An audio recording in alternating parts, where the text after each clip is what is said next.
This video is going to be for demonstrating how you can install a push button on your DAQs free air cooling controller. The advantage of this is that you don't have to log in. You can just walk into the site and push the button, and then the controller will go into a comfort mode setting and keep the shelter at a decent temperature. This is just a normally open momentary push button. The reason I picked this one in particular is because the way that you can terminate the wire on it here, it'll allow you to slide on these little terminals, so no soldering is required. You can get smaller push buttons, you can get bigger push buttons. This one's easy because I have a drill bit that this will fit into for the hole size, and then it's just really easy to slide on the terminals once you get it in. So first thing you got to do is just take a piece of standard kind of twisted pair wire, small gauge, nothing too big, nothing too small. And you want to strip it and get your ends on there. So we'll just do that first. Just strip off enough that you can fold it back on itself to kind of give the wire the girth that it needs when you put the terminals on there. There we go. So we'll just get these folded back.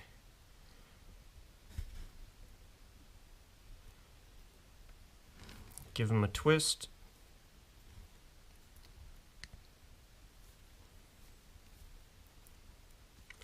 And then we can just put the terminals on.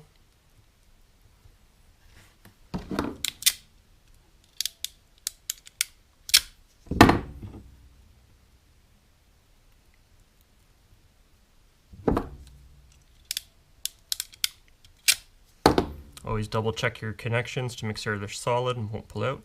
And there you go. So now you got your piece of wire pre-made, ready to go. And then these terminals, once the button's installed, these terminals are able to kind of just slide on the back.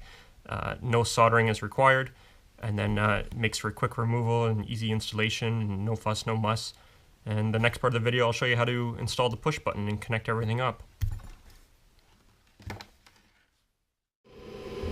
Okay, now I'm going to show you where you can install the push button for your comfort mode. First thing you got to do is turn off the panel before you start working in it, and then just open it up. And you want to find a clean spot where you can put the push button that won't interfere with anything in here, so that when you install it, the swing isn't going to hit onto the fuse box or the front of the control panel or anything like that. So in this spot, I'm just going to pull this out of here, because we can tuck that in after. And I find right about this area right here, close to the hinge, you don't want to go on this side, because if you go on this side, then you got to run your wire across, leave a loop, and then terminate it. Whereas if you're over here, you can just come right off the switch and then into your panel, so you don't have to worry about the slack that's needed for the hinge.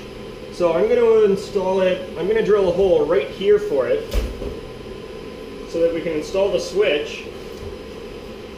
And what you got to do is use a big enough drill bit.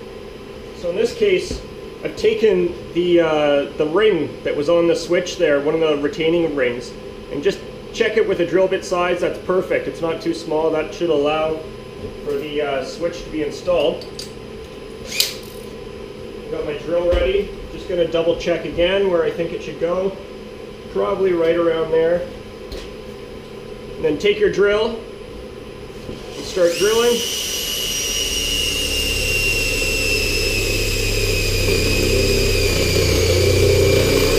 And then just before you're about to break through, kind of ease up on the pressure, because if you have too much pressure, it's going to bite and go right through, and you're going to get nasty burrs left on the thing.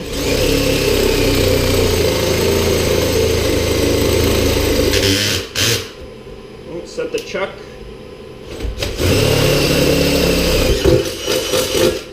There we go. So we got a bit of a burr left on there. Sometimes you can kind of just flick those off. Other times what you can do is, if you have an even larger drill bit, just take the drill bit and kind of give it a ream on both sides. And that'll take off any burrs that are left behind on there. Okay, now that you got your hole drilled, you can install the switch. So the switch is going to go through there. And then you're going to throw the lock nut and threaded nut on there.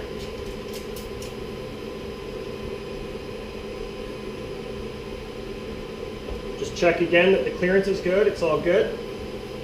Then you can take the cable that you prepped earlier with the two push-on terminals on it, and you can slide those onto the switch now.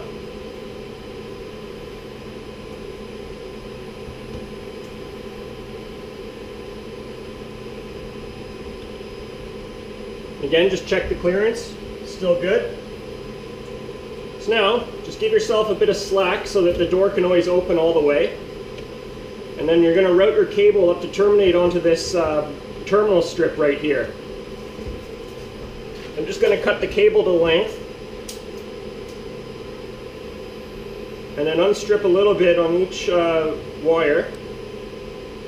Just enough that it'll fit under the terminals. And for where you need to terminate, looking at the drawings, there's an input called ID4, and it's starting from the right. It's 1, 2, 3, it's the fourth input, but as long as you're on ID4, that's one side of your wire. The other wire is going to go to this common right here. So you can terminate your wires.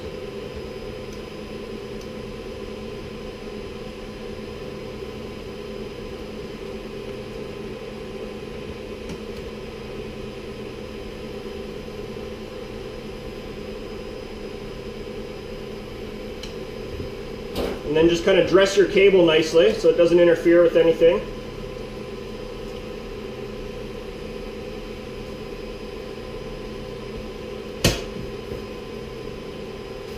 And then close that back up.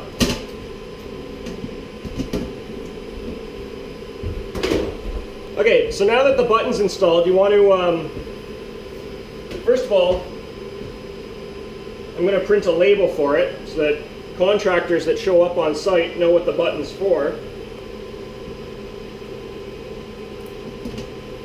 There we go, comfort mode. Now that everything's ready, I'm going to turn on the breaker panel, or turn on the breaker. System's going to boot up. Okay, we've got everything installed. We've got our button labeled, our comfort mode button installed. The controller is turned back on. You can see right here it says unit on. So now you can test your button. And right here you can see it changed to comfort mode. So you know that you're now in comfort mode. And that's how you install a comfort mode button on your DAQs controller.